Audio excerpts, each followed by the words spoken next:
Heading into this final full week of the presidential campaign, Barack Obama is holding a steady lead. Our latest ABC News tracking poll shows him with a 9-point advantage over John McCain. One big reason, fewer Americans now call themselves Republicans. 4 years ago, the parties were even. 37% of likely voters were Democrats, 37 Republicans. Today, Democrats are still at 37%, but Republicans have dropped to 29, the biggest gap in a generation. With that, let me bring in our debaters this morning. Two of the candidates' closest friends and advisors, Senator Lindsey Graham of South Carolina. He's actually in Iowa with John McCain today. And here in the studio, Congressman Rahm Emanuel. Welcome to you both. And Senator Graham, let me begin with you. As you saw in that poll there, the GOP brand has really taken a beating. How can you get them back in this final week without turning off moderates and independents? Well, I think the independent voter will decide the election, and Senator Obama doesn't show much independence when it comes to saying no to the Democratic leadership since he's been in Congress.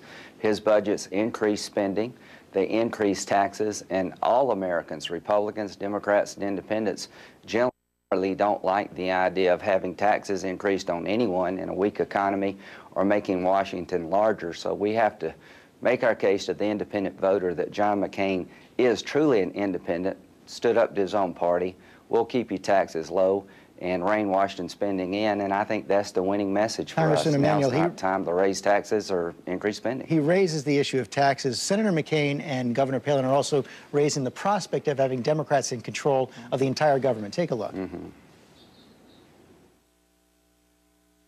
We can't have Obama, Pelosi, Reid running Washington and running our country. If big government spenders control the House and the Senate, and heaven forbid the White House too, they will be unchecked.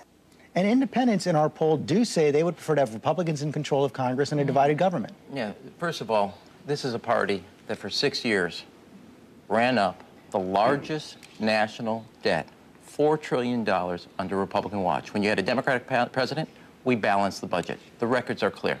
Second, there is a point here, and I think it's a very, very important point, which is in 2004, when the Republicans won the White House, the House, and the Senate, they went off and tried to prove their ideology by trying to privatize Social Security, and thank God Democrats stopped them.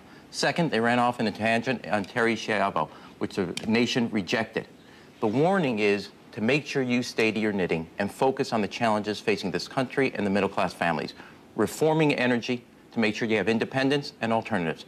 Reforming health care to make sure you have cost control and expanded coverage. Reforming taxes so it's simple and fair. Reforming regulatory oversight for the financial sector to make sure you have transparency and accountability. If the Congress is known as a reform Congress, which I think the 111th will be known for, then we will have done our policy job and our political job. So, Senator, and the main problem, and why the country is rejected the Republicans, and basically less people are identifying themselves in your poll as Republicans, George, is because the Republican Party has basically run up a huge $4 trillion national debt.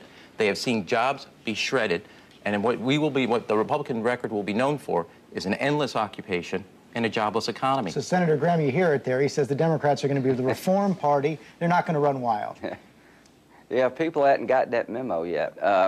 The Congress is below Bush, if you believe it or not. The Congress is broken, and everybody who watches understands that it's broken. And if you want to look at where our Democratic friends will take the Congress, look at their budget.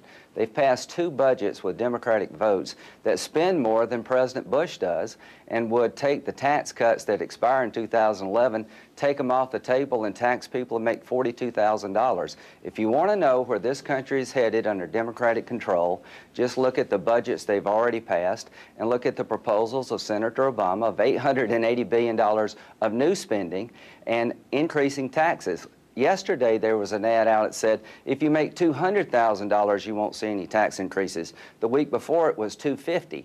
At the end of the day, the Democratic Congress is at 9% for a reason, and the Republican Party is in the toilet for a reason. None of us have done a very good job. John McCain is an antidote to a broken Congress, Democrat and Republican. He stood up to both sides.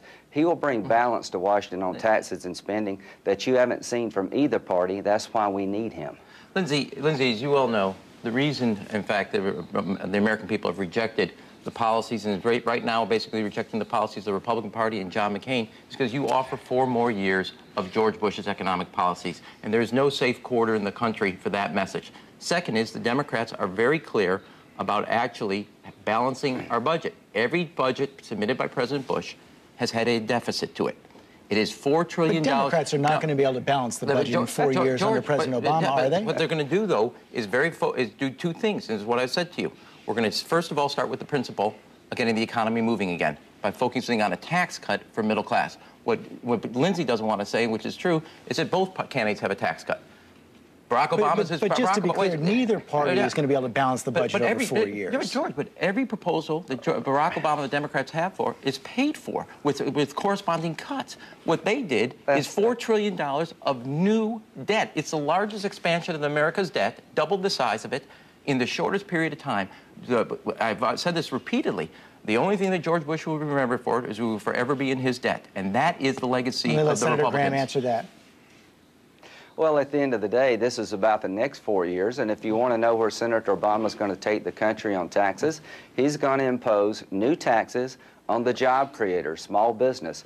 50% of small business income that's generated in America today would be subject to a new tax. On health care, he's going to create a government mandate, one-size-fits-all program, and if you don't insure your kids within the mandate or your employees, you're going to get a fine, but nobody will tell us that fine. At the end of the day, you got 2 candidates. Well, if I may, you got 2 candidates. One candidate is not going to raise anybody's taxes, provide tax cuts and relief to the middle class. The other candidate is dramatically going to increase the size of spending. He's going to also increase taxes and engage in protectionist trade policies like Herbert Hoover. What you've got is tax and spending policies of the 60s, energy policies of the 70s, and protectionism of the 30s coming your way under Democratic Congress and President. Let's be very clear about this. Barack Obama and the Democrats have a plan for a middle-class tax cut, something you guys oppose. You have a tax cut for corporate America and the special in corporate America, which is exactly what George Bush did and the Republicans did, and gave us the economic policies, which has the worst job creation record of any president for 8 years. The Democrats have a tax cut. It is focused on strengthening the middle class, who are working harder, paying less, paying more, and making less. And the problem is you guys have forgotten the middle class, and they need a voice in Washington, just like the special interests, who are more powerful than the special interests. Senator Graham, let me move on to something else. Our poll also shows that... Well, could I just add one thought? Middle-class tax people work for small business people. We have the 2nd highest business tax in the world.